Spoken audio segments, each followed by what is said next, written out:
दरवर्षी त्यांच्या संख्येत 10% वाढ होते, लक्षात ठेवा. मेंढपाळ आहे आणि त्याच्याकडे लक्षात 200 मेंढ्या आहेत. दरवर्षी काय होते माहिती का, 10%ची वाढ होते दरवर्षी.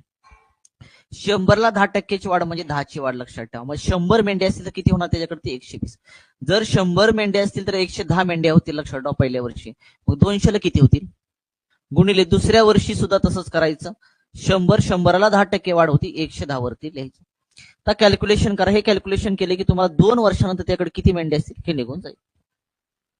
इथले 2 शून्य, इथले 2 शून्य कॅन्सल, इथला 1 शून्य, इथला 1 शून्य, इथला 1 शून्य, इथला 1 शून्य कॅन्सल. राहिलं काय तुमचं 2 गुणाकारामध्ये 11, गुणाकारामध्ये 11 आलं. 2 गुणाकारामध्ये 11चा वर्ग आला 121. 2 121 ला गुणा, बे 1 बे, बे 2 4 आणि बे 1 बे. 2 वर्षानंतर त्या मेंढपाळाकडे किती मेंढ्या असतील, 242 मेंढ्या असतील. हा एक ऑप्शन मध्ये ऑप्शन क्रमांक 4.